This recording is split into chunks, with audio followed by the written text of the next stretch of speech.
everybody. Welcome to the Random Redshirt podcast. I am one of the hosts, Zach, and the other host is Chris. What's going on? Hello, Zach. Hello, everyone. Awesome to be back again talking about more Halloween themed episodes of Star Trek. This is going to be a ton of fun. This is going to be great. I'm looking forward to this one.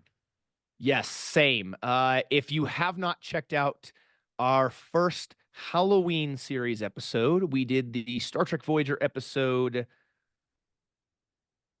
Why am I blanking on it? Hunting of Deck 12. That is what we just did. Yeah. Oh my gosh. I'm not getting old, am I? Yes. No, If you no, you're not getting old. Let me start that over again. I'll bleep this part out too. If you have not seen our recent Halloween series episode, the first one, we did Star Trek Voyager's The Haunting of Deck 12, and that was a ton of fun because it really had that campfire ghost story feel to it, Chris, with several jump moments. Absolutely did. It absolutely did. Love that Voyager episode, Haunting of Deck 12. Voyager was just, yeah, we love Voyager. I mean, we love all of the Star Trek. I have to tell you, Zach. So I'm so excited. I know we were talking about Enterprise and we were talking about Impulse, and I shared with you like I really liked Impulse. Yeah, watched it again like recently, and it was even better than I remembered it being. Like, so that's how much I liked Impulse. Man, I really liked it, even on this. yeah. This is a really good episode. Yeah. It's interesting. When I went to go watch it, I thought it was in season 1, but it's actually not until season 3 of the show, which is very interesting that, I kind of feel like it would have made more sense. Obviously, they didn't have the idea, I guess, but it would have made more sense if they had done it in season 1, right? As the ship, they're just starting to go out and the Vulcans are yelling at them that they're not ready. And then all of a sudden they see a ship full of Vulcan zombies. I mean, that would have been really cool to see the Starfleet's ship, right? The Enterprise save the Vulcans after they just told them, the humans, that they weren't ready to go out into deep space. That would have been really ironic, I think, had that happened. But that they didn't have the idea, I guess, obviously then. So it shows up here in season 3 of Star Trek Enterprise. But you are right. It is a great episode. It is very, very different as far as being a scary or creepy episode than The Haunting of Deck 12 on Star Trek Voyager. Yeah, this was really, I felt like there was nonstop action happening in this episode, which was terrific. And it opens with with a lot of action, I felt. It opens in this scene where they're carrying T'Pol into sickbay. She's screaming. She's either in pain or in agony. And she's also very, very mad. She's saying, "I'm going to kill you," to Archer. You don't know what is happening, but she's threatening to kill Archer. Threatening to kill the crew. She's calling Archer a liar. And they eventually have to sedate T'Pol. And I love that it opens like this. And I actually, when I saw it again today, I was playing the episode and it opened like this. And I was like, wait, did I miss something? Did I go back? Did I start the episode way late? But no, it opens like this. And I love that it starts with this mystery. It starts like in the action. So that's cool. Yeah, and let's be clear here. For those of you watching and listening to us, we very much appreciate it. This episode, again, is so vastly different on the scale of scary, spooky, creepy, whatever episode. Because with the Haunting of Deck 12 on Star Trek Voyager, it was that suspenseful, like, jump back type of thing, ghost story, dark, creepy hallway kind of stuff. And this has some of that, but this very much crosses the border or crosses the line into the horror category, I would say. And so that whole, that really just ear-piercing scream that T'Pol lets out at the very beginning of this is, to me, a real classic part of a horror episode or a horror movie, right? That really loud scream coming from somebody who's terrified, and I mean, in this case, she's angry, but it's still part of that. The Haunting of Deck 12 had a several different moments that were really iconic for that style or that particular aspect of a scary movie or scary show. This has something similar, but only for the horror piece of it. Yeah, very, very different episode of Enterprise, different episode of Star Trek, one that I did not expect when this was the first time that I saw this episode. Yeah. And the title impulse, it'll become more clear as we talk about this episode and we kind of understand what is happening at the end or throughout. Yeah. But And yeah, I was just gonna say with Impulse, the name certainly doesn't describe what we see in this episode. Whereas the Haunting of Deck 12 kind of gave it away a little bit, but it was very fitting, right? The Haunting of Deck 12 is the best named episode for a scary Star Trek episode, right?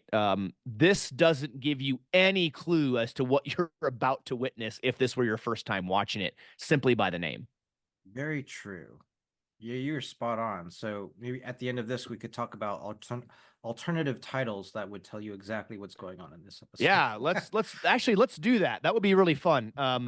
So I'm gonna forget. So tell me at the end because I won't remember. I'm 40 now. Okay, so my brain's not doesn't operate the same way it did when I was 39. Don't worry, you get younger.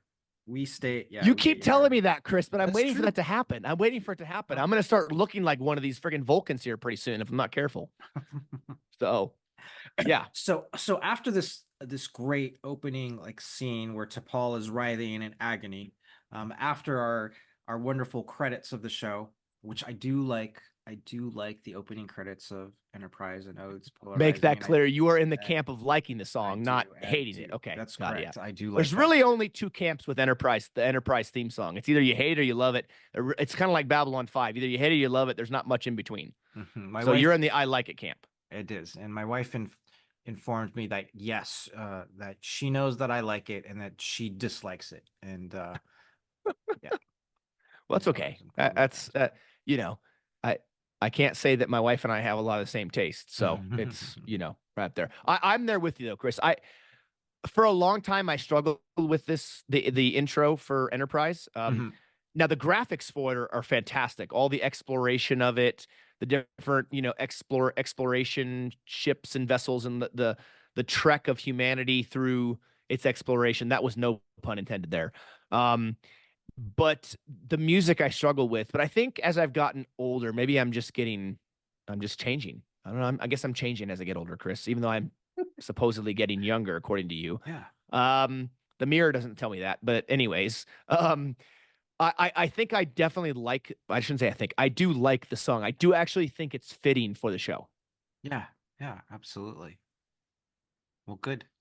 So we get set up with the one day earlier. So we had T'Pol writhing in action saying, "Hey, you're a liar. I'm going to kill you." And then we cut to, okay, one day earlier. Let's take a step back and figure out how did we get here, which I like. And you've got Yeah. Trip and Archer. They're in the command center, and what we can't forget is at this moment in time in Enterprise, they are on their Zindi mission. Like essentially, there's a lot of stress on the ship, They're on deep the into that crew. mission. They're Yep. deep into that. They're trying to solve it. Um, Everyone like on the ship is stressed out. This mission is super important. This is after the Zindi has attacked Earth. That after they've killed Trip's sister, I believe. Yes. And then they're remarking on that. Like they remark that the chef, even the chef is saying that he's worried about the ship and everyone's morale is down. And Trip is saying, well, maybe we should restart like movie night and start with a comedy. And Archer says, yeah, that's probably a pretty good idea. And you have T'Pol coming in there too, because they're looking at their navigation and star charts again. And to me it was interesting when T'Pol was in there, because Archer said, hey, we didn't want to wake you, and T'Pol says, no, I would have done this if you would have asked. So she kind of came in um uh the scene like with a little bit of sensitivity there, and I like Hmm. that. Yeah. Yeah. Yeah, so they are, I believe here, they're soon notified from Hoshi of a distress signal, Yep. and that From the distress Vulcans. from Vulcans. That's Yeah. right. um And on the bridge, they check out that distress signal, and T'Pol recognizes the frequency and saying Yep. it is from the Saleya, a ship that had entered the expanse like 9 months previously, and they hadn't heard it from it like since. So, okay, maybe I'm reading too much into this, Chris, but when you hear this idea that this ship entered this expanse, right? They hadn't heard from it forever. Now all of a sudden there's a transponder signal. That's the opening of Event Horizon, right? Mm-hmm. The Event Horizon ship goes off on this mission. It leaves. It hasn't been heard from. I don't remember how long it is, but then all of a sudden it shows back up around orbiting Neptune, and they go out to investigate it, Mm-hmm. and that's not good either. So bad choice going out there to take a look at it. Kind of a bad choice for the Enterprise to go do this as well.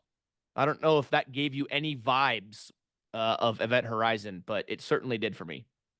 I am amazed that you said that because I had the same vibe at the You same did? time. Yeah, I felt like this reminds me of Event Horizon. Particularly, there's a moment when you know, T'Pol says, "Yeah, this was the Saleya," and she mentions the Expanse, like, and she says, "Yeah, the Saleya was the ship that was sent to investigate or try and rescue the other Vulcan ship Mm, um, that went in." And I remember it wasn't in this episode of Enterprise, but I believe it was a previous episode of Enterprise where they have a short, they see a short recording of one of the Vulcan ships that had entered the Expanse and then was lost. And mm. from what I recall of that recording, it was really short, but that the Vulcans were going crazy, and that gave me uh Event Horizon vibes. Mm. Yeah. I swear, if there has to be some way of finding out if we're like fourth, fifth, or sixth cousins or something like that, because our brains constantly have the same thoughts. Mhm. Um, yes, I agree, and I wonder whether or not when they made this episode, if they had Event Horizon in mind. Maybe they didn't. Maybe we're just because Mm. the Event Horizon's on our mind from our Halloween episode we discussed, which is coming out pretty Mm. soon. At the time that's recording, when you're first watching this episode, it's either already out or is coming out soon in preparation for Halloween. But um, it certainly gave me the same exact vibes, Yeah. 100%. Yeah, absolutely. Absolutely. So the Enterprise has to try and get to the Saleya. They want to help, they want to render assistance. So they go to the coordinates of the Saleya, and they find that, well, they can't quite get to the Saleya because there's this asteroid field, and the asteroids are behaving very erratically. It's a complete like Yeah, random pattern. super wild. Yeah. Probably from more anomalies that are in the expanse. Well, yeah, and I think Yeah. some of that has to do too with the Trellium and everything else and so forth, right? But yeah, it is important to note here, as we're talking about this, that they're talking about having been in the expanse. The Enterprise has been in the expanse for a while itself, right? As you mentioned earlier, which was a good point, that they're deep into their mission to attempt to find the Zindi weapon and Mhm. stop it from attacking Earth again, because they're afraid that if it attacks Earth again, it's going to destroy Earth, Yep. and destroy their way of life. And so this is Archer, and we've talked about this before. And if we ever do like a Archer centric episode where we're just talking about him and his command and everything, he really, he really goes off his rocker a little bit, well, not a little, a lot, and becomes so hyper focused on the mission of stopping the Zindi that I think he kind of crosses the line at times with some Hmm. of the decisions he makes, because he knows, and he's even said he's going to do whatever it takes to stop the Zindi. And that includes kind of putting off his morality and his core values, I think, to a Hmm. certain extent, because of that. And so you Hmm. see, you see a little bit of that at the beginning of this episode, right? When he's talking about how, like, hey, we have this mission and blah blah blah, and you know, he wasn't really keen on the whole movie idea at first. Um, but it's evident that he is so hyper focused on this mission. He doesn't have time for anything else. Yeah. But you bring up a great point, though. This is even kind of related to some of what we've been discussing on Battlestar Galactica. So we were Yeah. watching that at the same Go part. check out our episodes of Battlestar Galactica too, by the way. Yeah. But so this is really unprecedented times for Archer, for the human race, because Yeah. now I think Enterprise and Star Trek treats this subject a little bit lighter than Battlestar Galactica does. Yes. Battlestar Galactica is really dark, but it's 100%. yeah, what it's like this unprecedented time where they're dealing with potential like invasion or extinction of like humanity. So like what decisions do they have to make? And you're right, they then then they lose their path of their values, they lose the path of the morality, that they Yep. had adhered to like so much of their life, just because they're just in this extraordinary circumstance. Yeah, and I think you see that in Star Trek 4 a little bit, right? When they have to go travel back in time to get the whales to stop the Yeah. alien probe from destroying Earth. You see that with Cisco and him doing anything he has to do in order to get the Romulans into the war, including lying and cheating and everything else. You see that here in Enterprise many times, to include that episode, if you remember this one, Chris, where they go to meet up with the alien race and they won't give him the part to help their warp drive, and then Archer takes it Yeah. anyways. So you do see moments throughout Star Trek where captains make decisions that you're like, well, that's not right, but they justify it because the ultimate goal, the ultimate end result is saving humanity or some big significant thing. Yeah. And Archer is no different in this case. Yeah. Yeah. Exactly. That's right. So, with this asteroid field, they know that they have to not take the Enterprise in. This asteroid field is too dangerous for the Enterprise. They know they've got to take a shuttle in. Archer says, "Well, wake up, Reed. Let's go meet me in the shuttle bay, and we're gonna go." And then they're gonna travel to the Saleya. So on the way to the Saleya, Captain Archer, he's piloting the ship. Like in the background, and this on this awake team, you've got Archer, Reed, T'Pol, and you have the Mako officer Hawkins. And so I don't know about you, but so I was watching this, and then of course I know the main characters, right? And then I go, who's that guy? I'm like, oh, he's Hawkins. And then I thought, okay, is he gonna make it out of this? That was the first thing that came to my mind. Is he gonna make it out of this episode?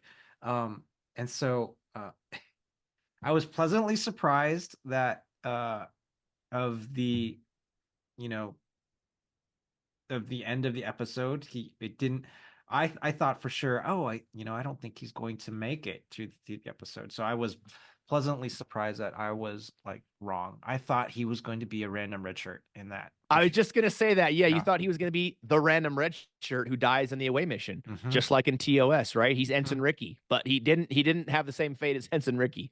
Yeah. So yeah, no, I thought the same thing, especially that moment, and I know we're gonna get there, but that moment in the corridor where they're being surrounded Mm-hmm. by Vulcans, Tim and Reed, and I think he gets cut in some way or something like that by one of the zombie Vulcans, and then but yet he keeps fighting back, and you could tell he's a Mako trained, right? Because if he was a random red shirt, he probably would have got his throat cut or some kind of he'd have died, right? But the Makos, remember, these are like the Marines of Starfleet, right? So they're Oh, highly trained. They're not just that rando red shirt security guard who beams down to the planet surface and dies, and all the main characters make it back. He is highly trained, and you can kind of see that with his fighting skills.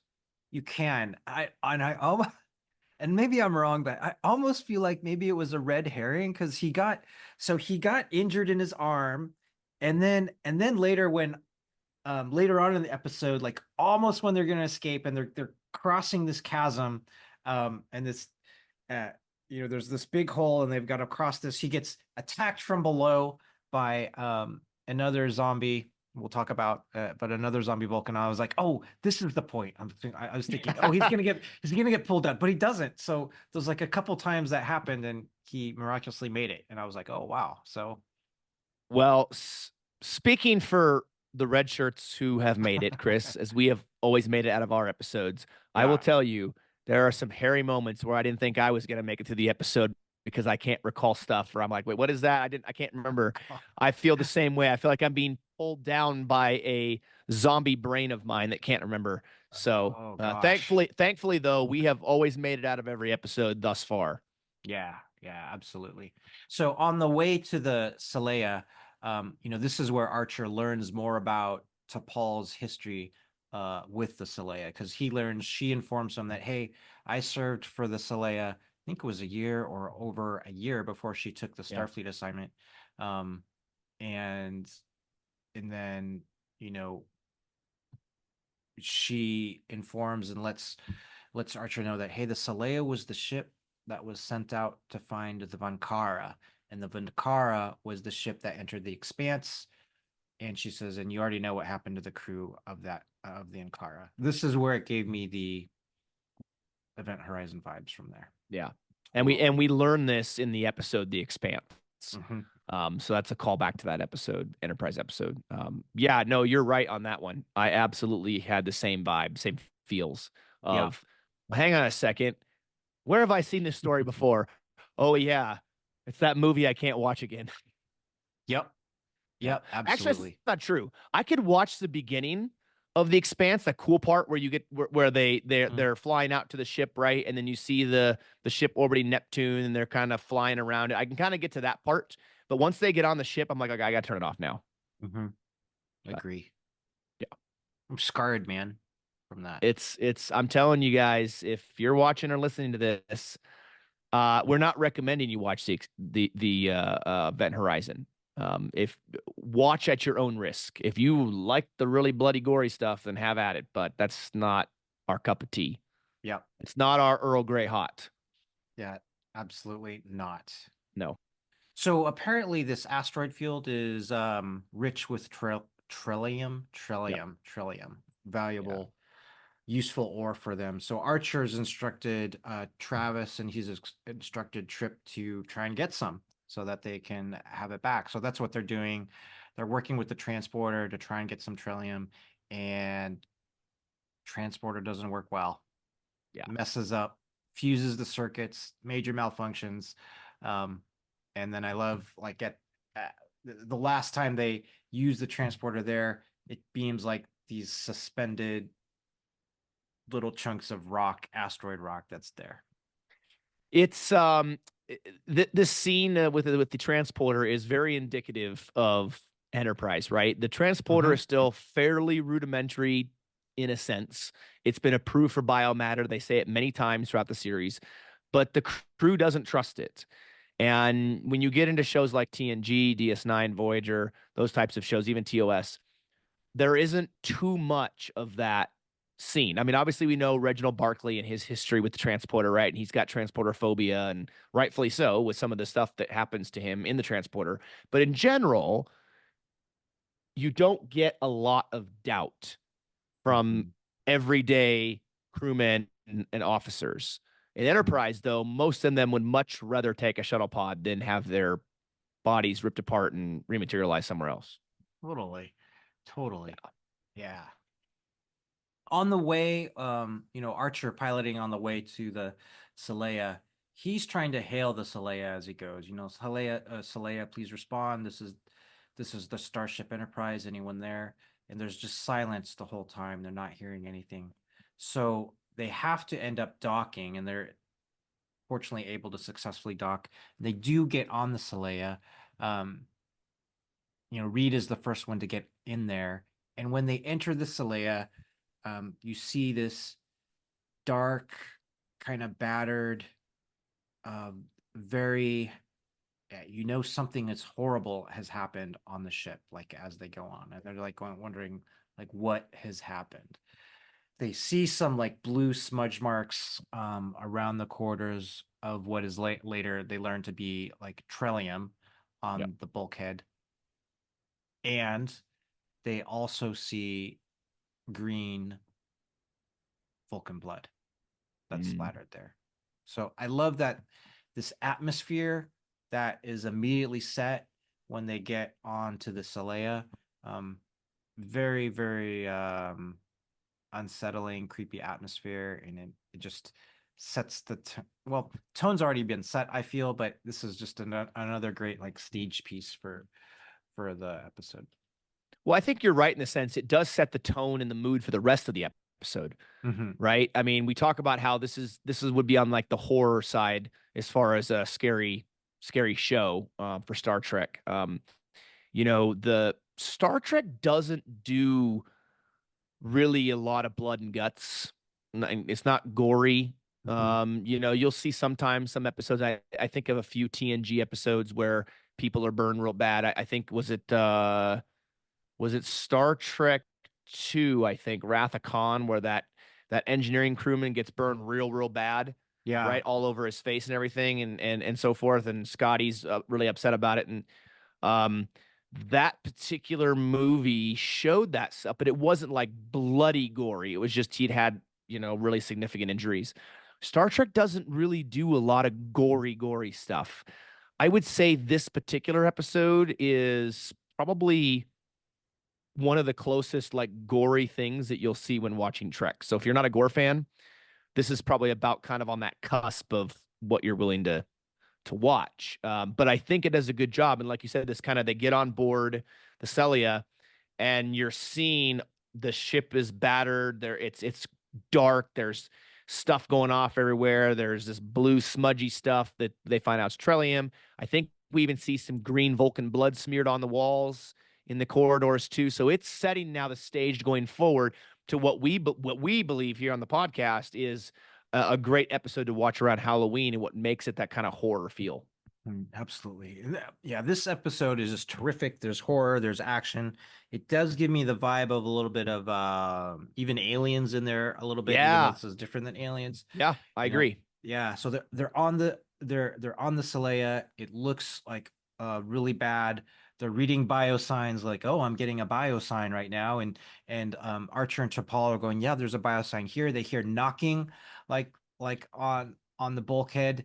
And this is where the episode really starts even taking off even more because they open this door and then immediately you get this attack from a Vulcan, but it is a very much a zombie looking Vulcan that Yeah. attacks them. Attacks T'Pol and Archer, and then Archer gets totally scratched like it in the face, and they've got to stun this zombie Vulcan like multiple times to be able to get it Yeah. down. Takes multiple shots. They realize the first shot's not enough, and they're like, "Oh, we got to." You can tell throughout the episode that, well, actually, that's not true. Most of the shots I take on the Vulcans, it requires several, but there's a couple scenes where it's like only one shot and they fall down, and I'm like, wait a second, why is it only one shot for those and many for others? I don't really understand that, but Yeah, yeah, and but now is this sets up kind of like this long chase through the Saleya. yeah, T'Pol's in shock, but you've got more Vulcan crewmen that are popping out right now, and they're having to stun them like multiple times to be able to get them down. Reed and Hawkins, like they're attacked. You know, Hawkins is downed while Reed is trying to cover him and still defend the crew. But now you're just knee deep in total action while they're trying to figure out how they're going to escape, essentially. yeah, and it's very this episode definitely gives me Walking Dead vibes too. You know, the whole zombie, there the hordes of zombies coming at you. In this case, Mm-hmm. they have many zombie quote unquote Vulcans running towards them. And if this is the first time you are watching this episode, as you mentioned when you watched this the first time, Chris, there's nothing in your brain, if you're a Star Trek fan, that would make you believe that Mako is going to survive. You're thinking, oh well, Yeah, he's the random crewman, the random yeah. redshirt who dies on the away mission. There's nothing that would make you believe otherwise when if this is your first time watching it. So the fact that he does survive is a bit of a Trek miracle because most people in those situations don't. And that's where I almost felt like maybe they were intentionally like trying to fool us. Like maybe Yes, I think so. deep down, like someone thought, hey, let's get this character named Hawkins everyone's gonna expect him to die, and let's not have him die. So it was kind of a thing that they were doing. Yeah, I mean it's the fifth series in the franchise. So by this point, right, if you're watching Enterprise, there's a good chance you're a Star Trek fan. You know the history and the lore of the red shirts. We know the history and the lore of the red shirts because that's our namesake, the random red shirts who die. Um, it makes sense to kind of do a bait and switch Hmm. on the audience members. Like, oh, see, he got injured. He's in the ground. There's hordes of these crazy zombies coming out. He's gonna die, and then he doesn't. So it's very well played by the writers of this episode. Yeah, very well played. Very well played. So the zombie Vulcans are now attacking them, and Archer's like saying, "Well, okay, we've got to retreat. Got to get out of there." Um, you also have this scene which I liked where Hawkins sets his weapon, his phaser rifle, like on kill, and Mm. T'Pol says like, "Hey, what are you doing? These are Vulcan officers," and he says, "Well, respect, ma'am. With respect, ma'am, like they're trying to kill us." And He's not wrong. He's not wrong yeah, at all. Yeah. yeah. And I thought that was a good scene because then she gets, quite upset with him. And then Archer says, "Hey, that's right. Put your weapon on stun." Because they are recognizing that, this isn't their fault that the Vulcans have turned into killing zombies, Right. and they've got to try and help them. But they're trying to retreat back to their shuttle pod. And this was a cool scene too, because then they are blocked by more Vulcan zombies and they Yeah. can't get there. And then the bulkhead goes down and they definitely can't get there. And then they're trapped on the Saleya, like Yeah. essentially. Yeah. Yeah, this is the really scary part of this episode here, right? Because the crew is getting trapped. They don't have any way off. My understanding is they're having a hard time communicating with Enterprise. I don't think they have communications or something, some Mhm. issue. I think it's the Yeah. Trillium that's having some effect on their communicators. And so it's really a hairy situation. You just have these scary zombie-esque looking Vulcans charging at them, and they're backed into a corner, and they don't know how to get out of that. Yeah. This is a well set up episode. Just a lot of, again, I know I've said it a lot, but a lot of action and a lot of drama, and a lot of urgency in there. Total sense of urgency in this episode. So they can't communicate with Enterprise. They realize they've got to get to the bridge to communicate with the Enterprise, but the bridge is like 7 levels from where they are. That's according to Paul. And Archer asks, "Well, like, how many crewmen are there?" And apparently 147. And meanwhile, you've got Hawkins that was injured that needs medical treatment, and so they need to get to sick bay. So that becomes kind of the eminent destination on them going, "Oh yeah, let's make it to sick bay so Hawkins doesn't die." Yeah, I mean, could you imagine being on the ship and all these Vulcans seem to be messed up and they're charging you and trying to hurt you, and then it's Mhm. like, oh yeah, there's like 147 crew complement, and you're like, what? Because they're stunning them, right? They're stunning them with Yeah. their phasers.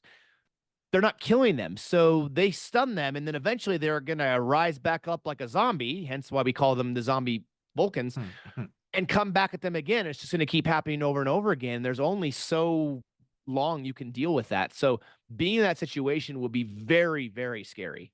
Yeah. Yeah, absolutely it would. Um, just a marvelous episode. Meanwhile, Travis and Mayweather, they have no idea what's happening on the Yeah. Saleya, right? So they're still carrying out their task at hand, which is to get some Trellium, and they have to take a shuttle to actually land on one of the asteroids to get Trillium. So uh, Mayweather does a what you think is a not ideal landing. He kind of skids across the surface of the asteroid, and Mayweather's like, "Oh, don't record that in our logs. I'm sorry about that." And Trip's like, "No, no, you kidding? I'll give you a medal for that landing." Um, so kudos to Mayweather for actually making that happen. Yeah. Maybe there's a good pilot. I mean, obviously, he's like one of the main pilots of the ship. Now, we know from Archer's history being a test pilot that he's probably the best pilot on board Enterprise. Yeah. given his experience and what he's done, and all the flying he did, and all of the test piloting that he did prior to Enterprise going out. But Mayweather is absolutely a great pilot in his own right. Yeah. Yeah. Absolutely. Absolutely. So they do make it on back on the Saleya. They do make it to sick bay. They are able to patch up Hawkins' wounds. Meanwhile in sick bay, they do have another zombie Vulcan jump out from the ceiling, and they have to like stun that uh, zombie Vulcan as well. But there's a zombie Vulcan that is in an isolation pod, and he is restrained in an isolation pod, chained down. And this turns out to be someone that T'Pol knows. I think he was the chief engineer on the Saleya named Solon. So this is where we start seeing a lot of how T'Pol is really being affected. We know she's already in shock, of course, right? But Yeah, she's asking Solon, like, what happened? Listen to me. You have to tell us what happened. But I don't even think he even says a word. He's just kind of uttering and screaming and growling. Solon is, and this is very disturbing to T'Pol, because she realizes something yeah, is not right with her at this point. Yeah. So I liked that she's now having to struggle and go, oh, like, how am I going to like deal with this? And I think at this point she explains to the captain, hey, since I've gotten here, I've started to deal with a lot of anxiety and slowly losing control. So she's really worried now that this is going to happen to her.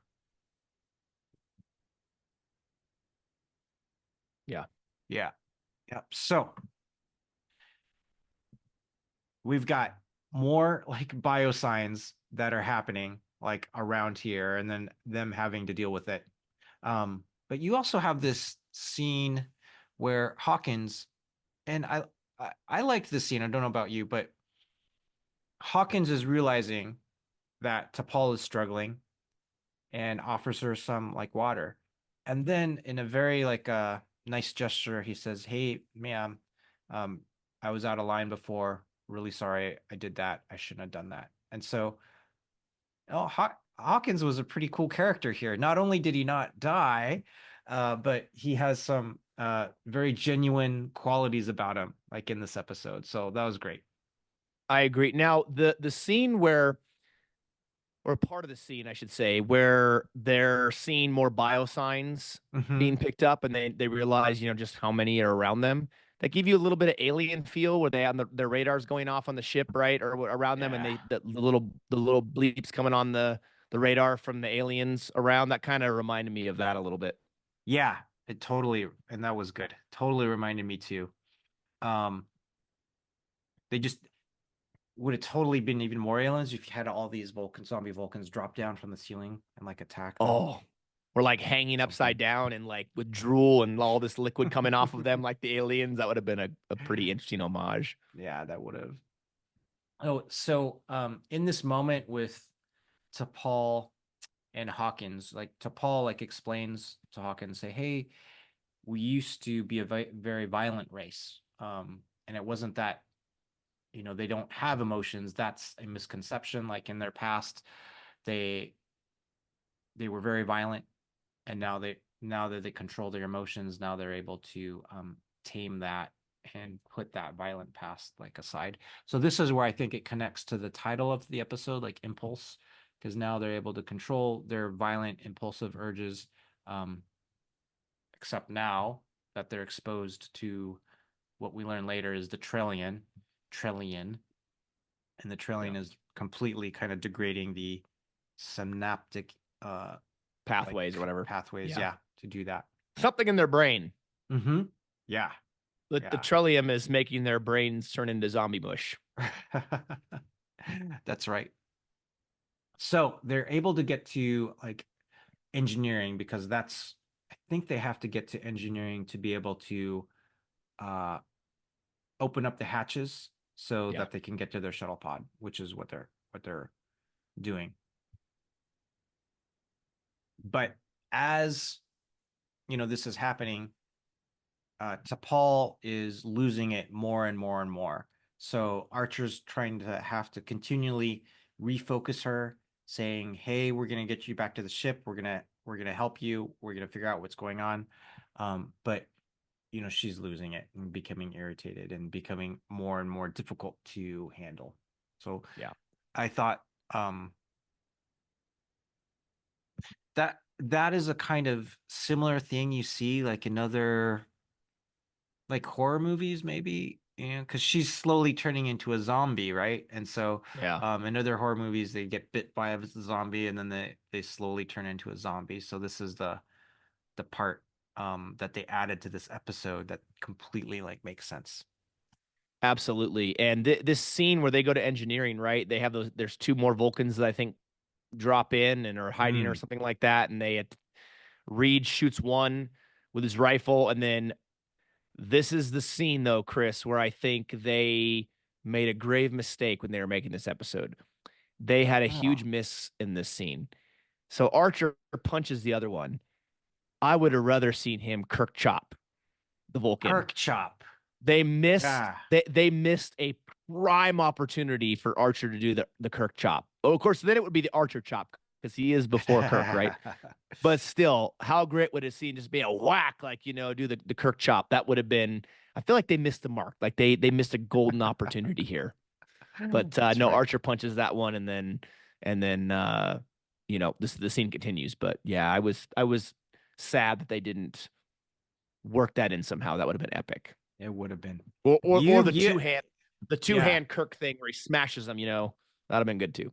And you've got an awesome statue of Archer right there. And the I do, yes. XO6. This Yeah. is the another Exo 6 1/6 scale figurine of Captain Archer, also with his little companion Porthos. So we all love Porthos. He's cute as all get out. But yeah, I figure he needed to be in this episode too, since we're talking about Enterprise.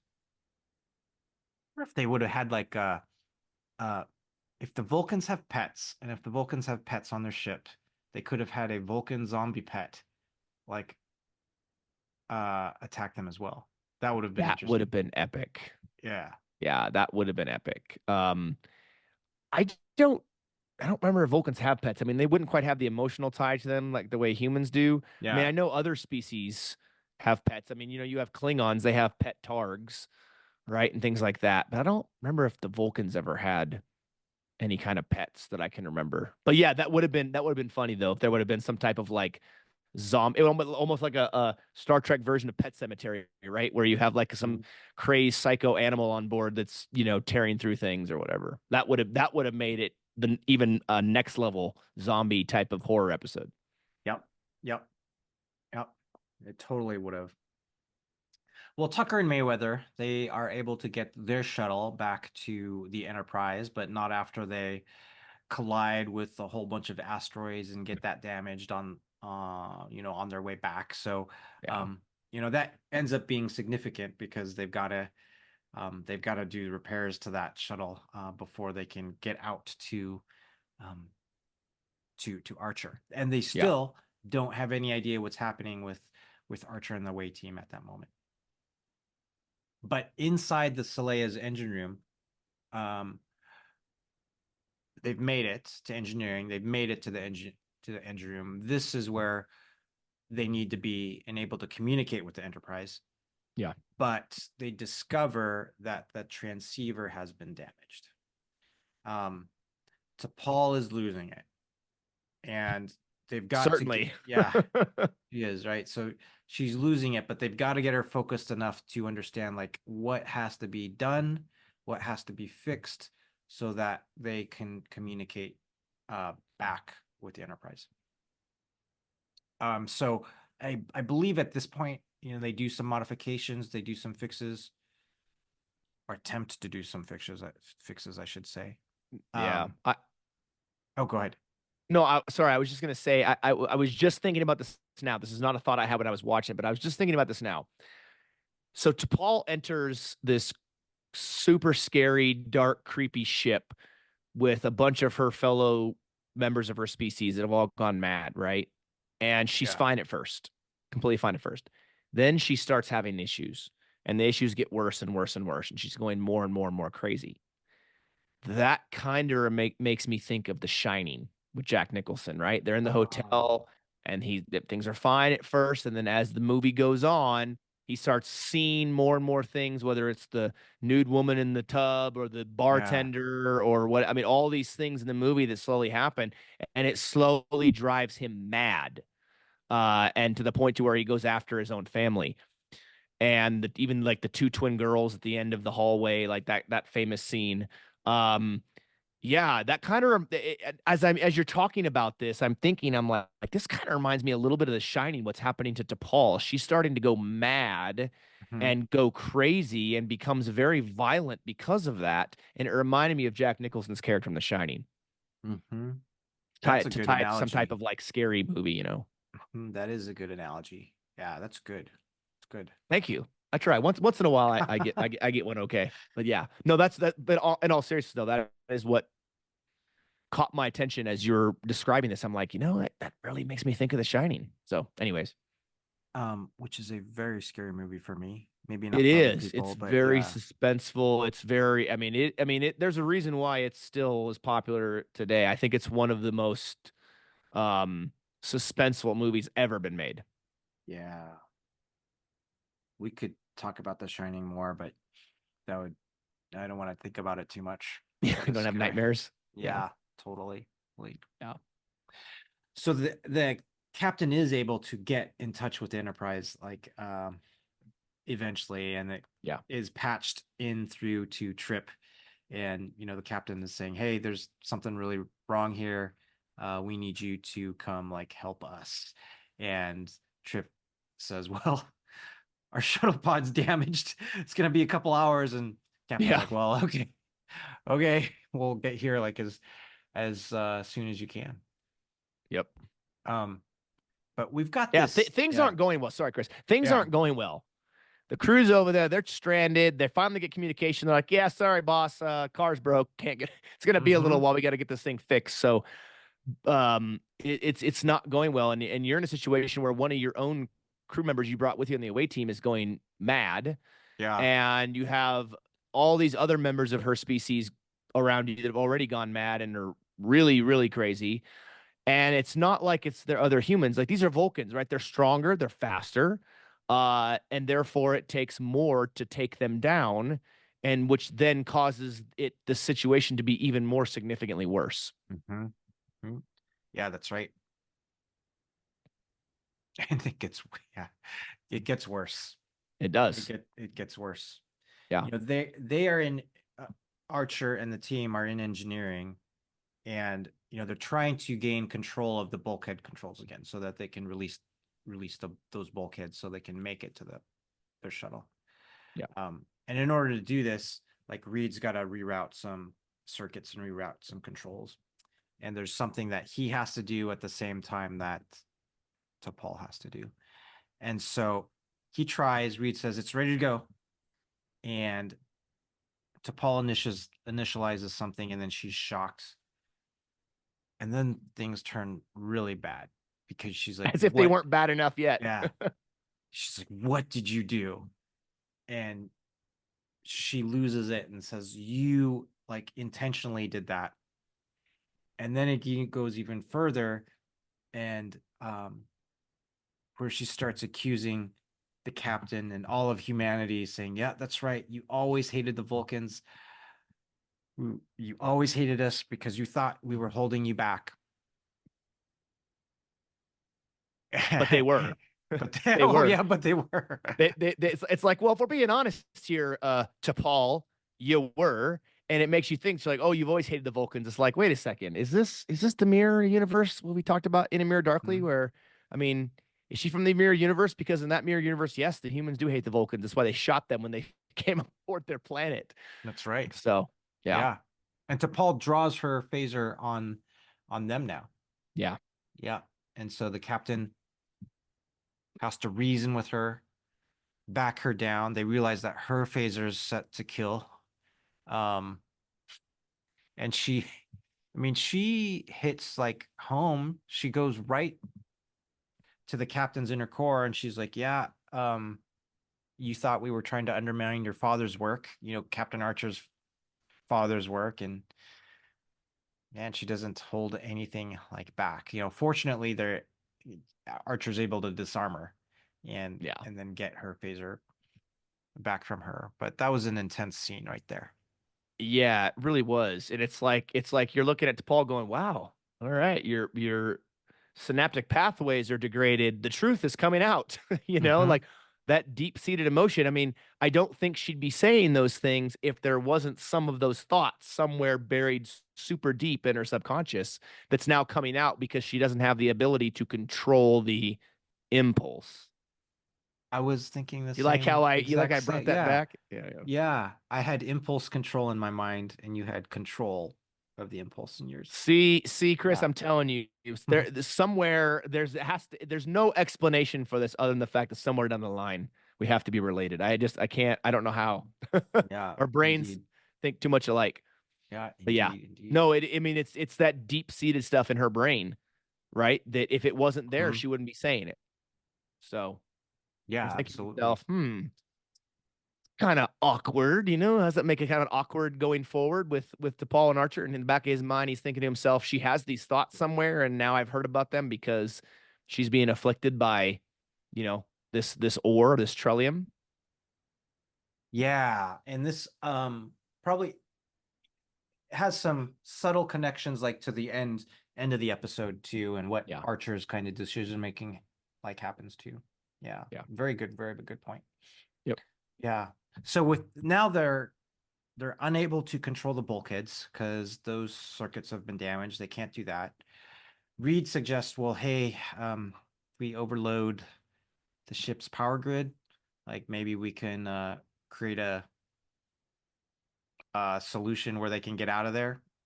Essentially, I mean, it's going to destroy the ship if they overload the power grid, but that'll allow them to get out. Which, Yeah. um, yeah, that is what they end up having to do is overload the power grid. And DePaul is not a fan of that at all. Not a fan at all That's because right. of all the Vulcans on there and wanting them to all to die and so forth. And but it's obvious, right? This Trellium is super, super potent to Vulcans. And we learn, I believe, earlier in season 3, right, as they enter the expanse, Mm-hmm.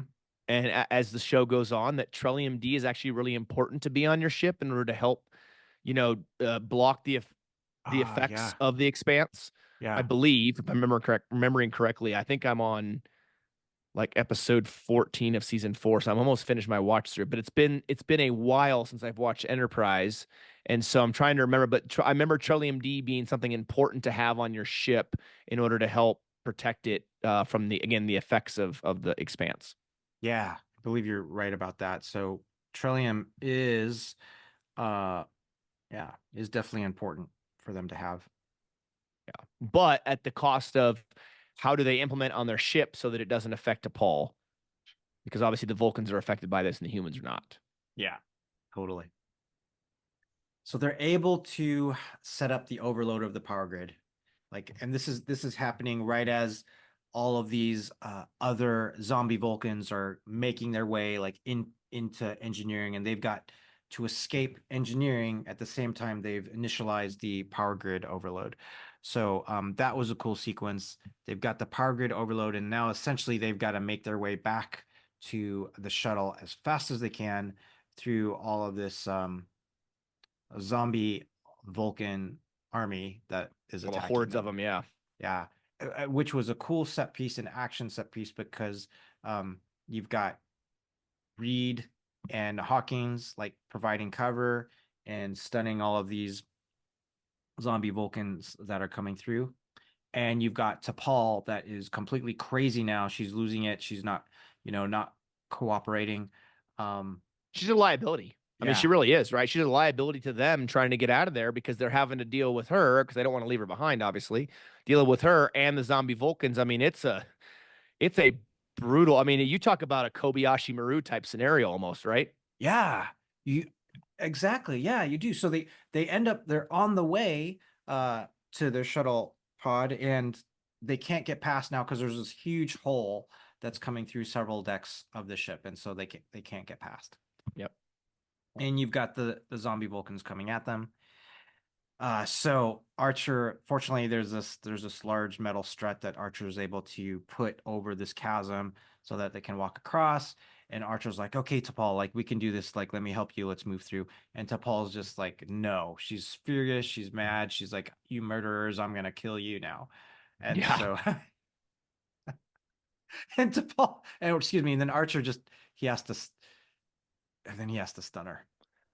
My question is, why didn't he do that sooner? Wouldn't it have been easier if he had stunned her sooner, and then he wouldn't have to be dealing with all her antics? I mean, like I said, she's being severely affected like the rest of her species on this ship. I kind of wonder why he just didn't do it sooner. I mean, I know it's because the show, that's the way they wrote it, but I mean, if I were in his shoes, I probably would have been like, you know what? Zap. All right. No, Yeah, I'm done. I can't try to get out of the situation and deal with you too. yeah, So yeah. He could have done that sooner. But now, he's got a carrier on his back as they on yeah. that little piece of metal right there through the chasm. And so, Yeah. but fortunately, he's able to do that. Um, so this was and then Reed and Hawkins are able to provide cover and make their way across. But this is where I thought Hawkins was definitely not gonna make it. I thought for sure he's going across that chasm, and then this zombie Vulcan comes up to grab his feet, and I thought, oh, that's it. This is the part, Yep. This is the end for him. and he makes it. Yeah. Wow. Yeah. They were toying with you, Chris. They were toying with your emotions, thinking you're prepping yourself for another random red shirt to die, Mhm. and he doesn't. Yeah. That was purposeful. It was. I think so. Yeah, I think so too. Because I'm sure a lot of people Yeah. when this episode aired and people when they watch it for the first time are thinking probably the same thing you are. Like, oh, he's the rando crew guy who's going to Yeah. die in the away mission, right? He may not have like a full red shirt, but he is the red shirt who's going to die. And they give you multiple times where you think he's going to die, and then he makes it. Yeah. Yeah. And he turns out to be kind of a nice guy. Yeah, Yeah, well, he is a nice guy. He's a decent, yeah, good soldier. yeah, So yeah, they they make it. They make their way into the shuttle pod, but uh it is still connected to the Saleya. It's locked. They're not able to get on even with full thrusters. Um, but fortunately, you know, fortunately, the other shuttle pod has been repaired, and Trip and Mayweather are able to come and like shoot and blow up that locking tube that's connected so that Archer's away team and Archer's shuttle can fly off. Um, this calls me back to so because Archer's piloting, so Archer piloted on the way there to the Saleya, and he's piloting back, and there was that short exchange when they were on the way to the Saleya where T'Pol says, "Well, I can pilot like if you want," and Archer said, "Well, maybe on the way back." And no way on the way back did that happen. no, So that'd be no bueno, Chris. yeah, it'd be no bueno. So Well, yeah, no, that's not going to happen. Well, she's still stunned at that point, right? So she wouldn't have been able to anyway. She wasn't awake. But if she had been in her crazed state, she would have been. That wouldn't have worked. yeah, yeah. So um, fortunately, they're able to make it back to the Enterprise, but the Saleya, because the power grid has been overloaded, it explodes and blows up. This is just a great like from from when they got on the Saleya to when they leave the Saleya, just a great, I think, action set piece chase maze that they had to go through, and well Yeah. put together. This could have been like a feature movie, I felt from this episode. Yeah, I think you're right. I think it really could have been for sure. Yeah, yeah. So they're able to make it back to the Enterprise. Um, they're able to get T'Pol into sick bay. You learn that Tucker has collected over 60 kilograms of trillium, and it should be enough like to cover the forward hull. Um, and Archer orders Tucker to put the Trillium in a biohazard locker in Cargo Bay 1 so that it doesn't affect like T'Pol. Yeah. You know, T'Pol's, or excuse me, Archer's realizing um that he's got to talk to T'Pol. T'Pol's recovering, right? And um Yeah. he's able to talk to Phlox to see how he's going. And Phlox is saying, hey, it's going to be several days before she's in full control again. But Archer's like, hey, I want to be able to talk to her. And so Phlox is like, okay. At at at this moment, I felt this is what I felt. So Archer's walking into that circumstance to talk with to Paul, and this is essentially Archer's orders that he they had to destroy the Saleya. They unfortunately they had to you know this also destroyed all of those Vulcan officers that were there. Mm-hmm. So that's when T'Pol wakes up, um, he says, "Hey, we made it. You're gonna be okay." And she asks about the Saleya, and I think Archer says, "Yeah, it had to be destroyed, Yeah. and we had no choice." Yeah, that'd be tough, right? For her. I mean, there was somebody on there that she served with, she knew, right, who was restrained. And it was a ship she had been on, so that would be tough for her, Mm-hmm. for sure. Yeah. Um, and this was I'm sure tough for Archer too, because this is after when T'Pol was going crazy, she had said these statements to Archer. Said, "Yeah, you hate Vulcans. We know you hate us because you felt we were trying to undermine your father's work." And so Archer's like heard like all of this, and he's coming out of that circumstance and then having to have this conversation with T'Pol. And so that's really hard. Yeah. So T'Pol is so she's awake. She's partially gaining control of her emotions. Um, but she's also suggesting to Archer to say, hey, she doesn't want to be a liability. Leave me on the next habitable planet, so that the crew can use the Trillium and it can protect the Enterprise and they don't have to worry about her. And this is where I really liked Archer and would like to hear like what you say about Archer too, because Archer, like he says, no, I'm not gonna do that. I'm not just going to leave like you. And to Paul's like insisting like, hey, your mission is to protect Earth, and I'm gonna compromise the mission, and you shouldn't have to compromise the mission because of just one crew member. And I really love what Archer says here, um, and he explains to Paul, and this was a very compassionate like thing to do, Yeah. from Archer, but he says, hey, um, we cannot try to save humanity without the very ideals like that make us human. And so I loved that, and I'm gonna pull up like the quote that he actually like says to her, like if I can find it in my notes, but I didn't make a notation of like what he said. I can't save humanity without holding on to what makes us human.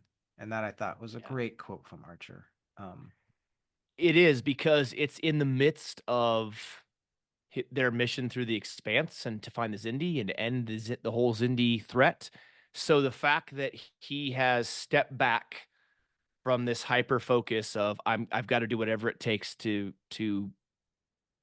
fend off the Zindi threat, and he does things in the expanse that he probably wouldn't have done normally because he's so focused on the mission, to step back from that and be able to look through the lens of his own humanity, right?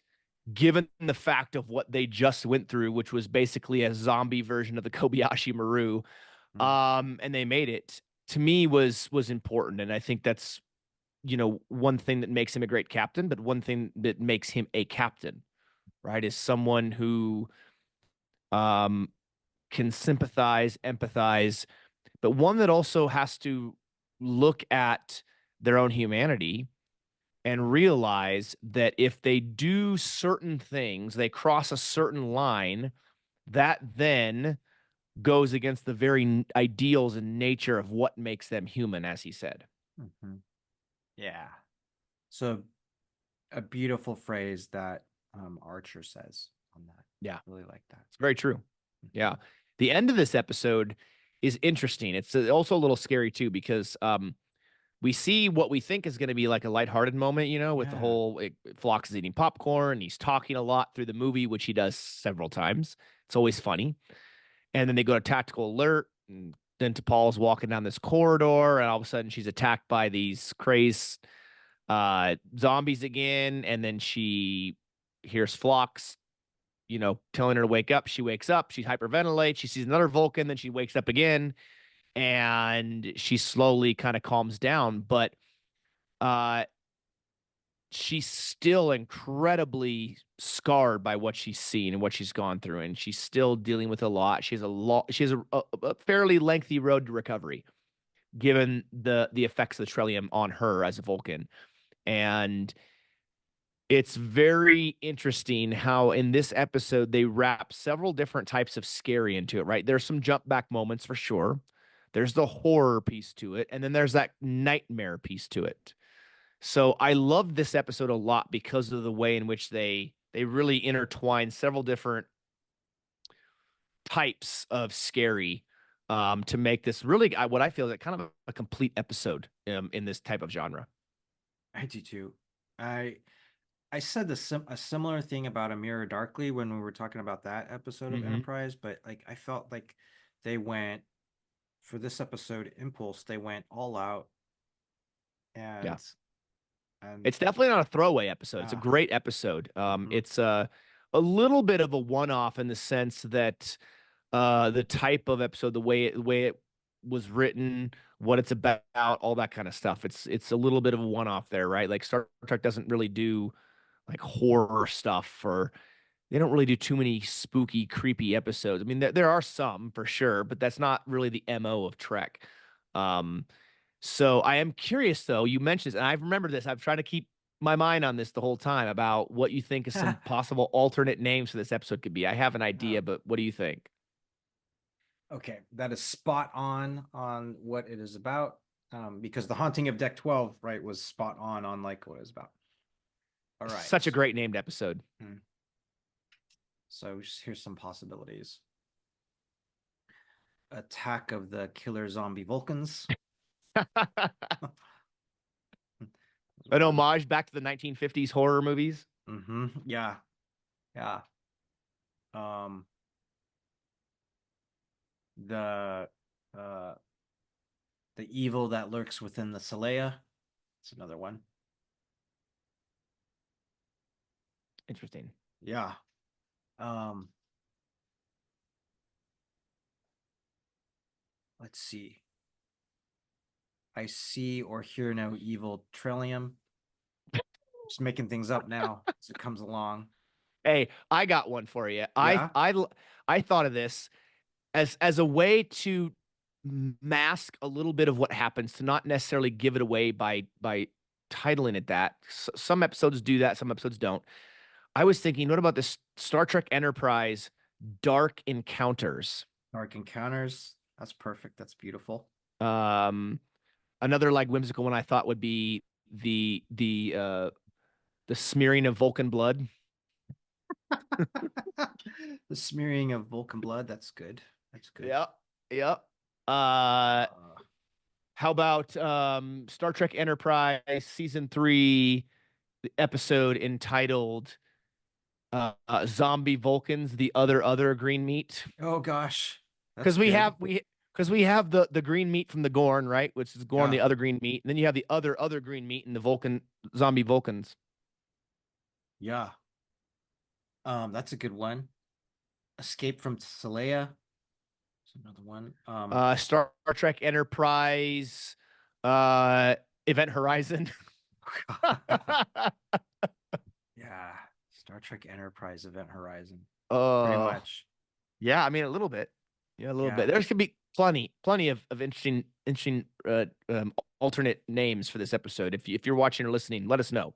Shoot us a message or comment what you think the title of this episode could be besides just Impulse. Impulse isn't a terrible name. I mean, Impulse doesn't tell you what's going to happen, so it does become a surprise. I do think that the way this episode plays out, it should be a title in which doesn't give away what you're about to see. Like the Haunting of Deck 12, it's kind of more of a whimsical, like, ghost story kind of a thing. I mean, it is creepy and spooky in certain regards, but this episode, I feel like if you put something in the title that gave it away, it would be anticlimactic.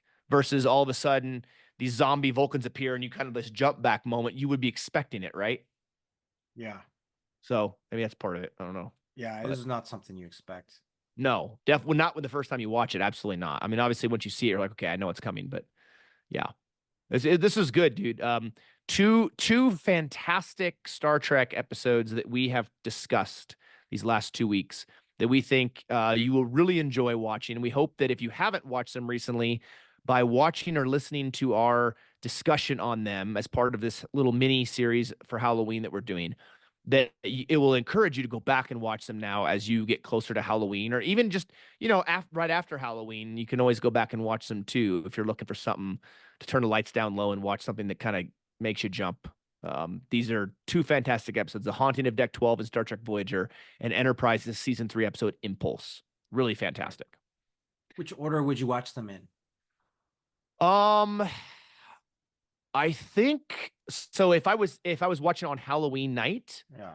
I think I would probably watch them with starting with The Haunting of Deck 12, and I would save this one for last because this one's certainly more a little more gruesome, a little bit more I don't know, I guess they're just different. So I think I would watch The Haunting of Deck 12 first because it kind of gets you in that dark, eerie, creepy, spooky mood, and then chuck in some zombie Vulcans after that. Gotcha. What Gotcha. about you? I'd go opposite. I'd go Impulse first and then Haunting of Deck 12. Impulse first because that was, high adrenaline. Mm. And then I'd go, oh, okay. Then I need to just calm myself. get Well, haunting of Deck. Yeah. that makes sense. That makes sense. And then you'd finish off with a nightcap and watching Event Horizon, right? So that would be. Yeah. No, you'd have to Oh start with yeah. that one. You'd have to start with that one and then go watch like Disney Junior to cleanse yourself Yeah. after that. Yeah. Yeah, totally. Yeah. So, well, anyways, we hope you guys have enjoyed this look at a couple of spooky Star Trek episodes. We really appreciate you always for watching and listening to all of the globes in the interweb. Globe, not globes. Globe and the interwebs. Be sure to check us out on Facebook and Instagram, YouTube, and whatever your favorite podcast platform is, depending on how you view or listen to this show. Be sure to also go check out if it's already out. I don't know, depending on when you're watching this episode, if it's after the fact or not, but be sure to go check out our full Halloween episode in which we discuss a myriad of Star Trek episodes, Babylon 5, sci-fi movies, things like that, to give you many options as a sci-fi fan to go and watch either leading up to Halloween or on Halloween night. Sure to get your blood boiling and your skin tingling and your heart shrieking, or I don't know, whatever other descriptor you want to use to make yourself feel scared. Something like that. Indeed. Indeed. It'll be good. So, yes, again, thank you as always so much for watching and listening. We appreciate it. And we'll catch you next time right here on the Random Redshirt podcast.